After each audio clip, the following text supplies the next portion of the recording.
already know me, and those kinds of things. But what I do want to say, and I want to stress, the only way to change her is that you've got to send people who are not a part of that culture and find that culture repulsive. And if we keep sending the same people over and over again, we're going to get the same results. And I was praying this morning in my morning devotion. God gave me something that I thought was just so God. And he said to me, he said, if your house is burning down and all of your prized possessions are in that house, and the police shows up, you may be happy that they're police officers, but if your house is burning down, you don't want a police officer. And then he said, well, what about this? If someone is breaking into your home and they're planning on doing you bodily harm, and they have weapons, and you call 911 and the fire truck comes, you might say, okay, that's a fire truck, but I don't want a fireman. I need a police officer. And so what is happening is that because people are not occupying and really, really operating within their divine purpose, we're sending firemen to Washington, D.C. when we need policemen. And we're sending policemen when we need firemen. And what do I mean by that?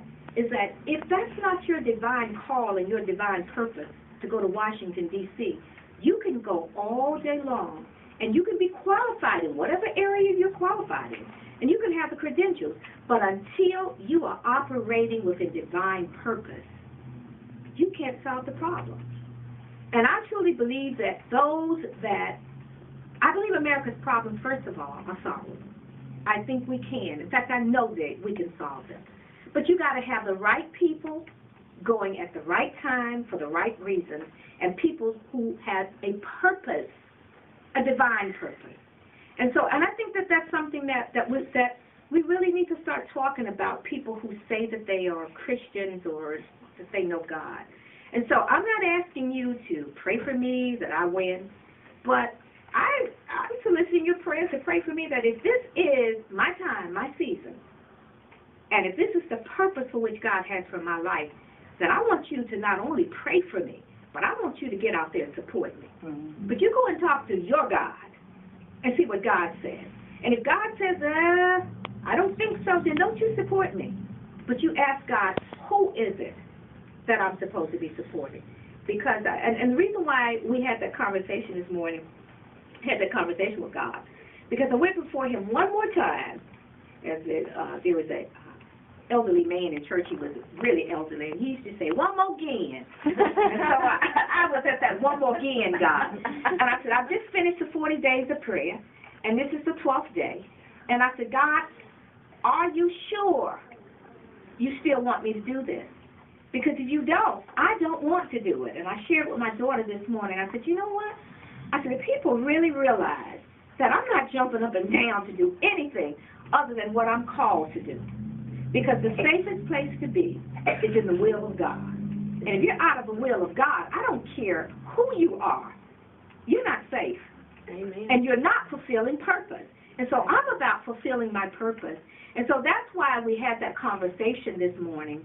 I was privileged to have that conversation with God, because I simply want to go only if I'm supposed to go. Because if I'm supposed to go, then God's going to give me the wisdom, the knowledge, the understanding, the temperament, and everything else I need to be able to get a job done. And the problem in Washington right now is that we have so many people in Washington who call themselves, or were called by a party, or were called by people who had the money, or were called by certain people. But when I go to Congress, I don't want to be called by you. I don't want to be called by people with money. I don't want to be called by people with endorsements.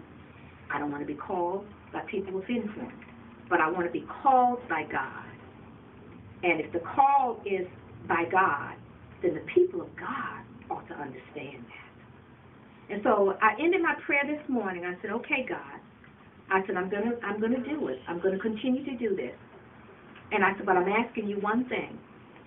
If I am who I think you're saying I am, then give that word to the people of God. And let them know she is the one for this hour.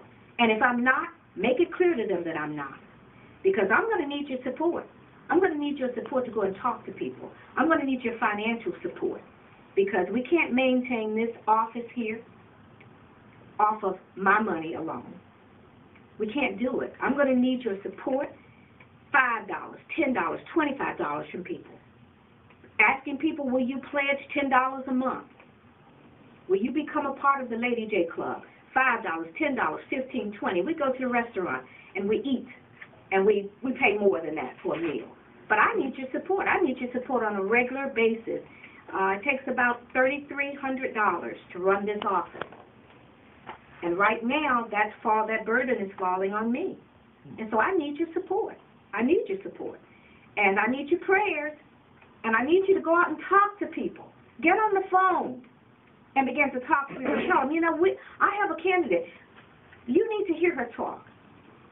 Have a group at your house. 10 people, 15. I'll talk to 5 people at your home.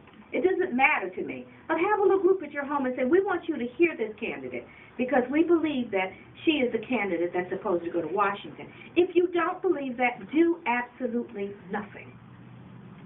And I will say that again. If you do not believe that, do absolutely nothing. Because I think that that's important. And so, again, make it your priority when you leave here to go and talk to God. And if I'm not the person that's supposed to go to Congress, don't try to send me. Find out who it is, and you go support that person. And if I am, then get behind me, because this thing is bigger than what we could imagine. And if we don't do something about what's going on in America, America is headed not only in the wrong direction, but America is headed towards its own demise. And we're going to see that. But I believe in America. I believe in a place called freedom. I believe in a place called justice and liberty. I love my country, even though I don't love the way that my ancestors came here, but I'm nevertheless grateful to God that I am here, because, behold, the curse was turned into a blessing. I'm in a land of opportunity. I'm in a land where that I'm blessed to have things that I ordinarily would not have had I stayed in the motherland. And so, therefore, I'm very grateful to be here. And I believe in democracy, and I believe in our government. Not just because I taught American government and state and local and international, but because I understand the process, and I believe in democracy, and I believe that government should be controlled by the people and not by politicians. I believe that. And I believe that there are good people in America, and I believe that there's some good times ahead for America. But we just got to get back in touch with the God we trust. We got to get back in touch with putting government back in the hands of people. We got to get back to being responsible. We've got to get back to limiting government so government is not interfering in every area of your life. We've got to get back to a point where we're fiscally sound, where we're not standing in jeopardy of having other countries, Japan and China, owning us. We've got to get back to a point where that we are also reverencing and grateful to the God who birthed America. Amen. And so I thank each one of you for coming. And I know that you could have had some better things to do on your Saturdays, but you decided to come here. And I love all of you. And so everybody put the arms out. Okay, I want you to bring your arms in. That's me hugging you in case I don't get a hug from you. So thank you so much for coming. Your attention, please. Yeah, I just want to comment on her idea that if God says so, and it's a time He's going to tell all of us, and that's where she's going to be. We need a Christian, more Christians in Washington, and we need a fine educator like this Christian, particularly.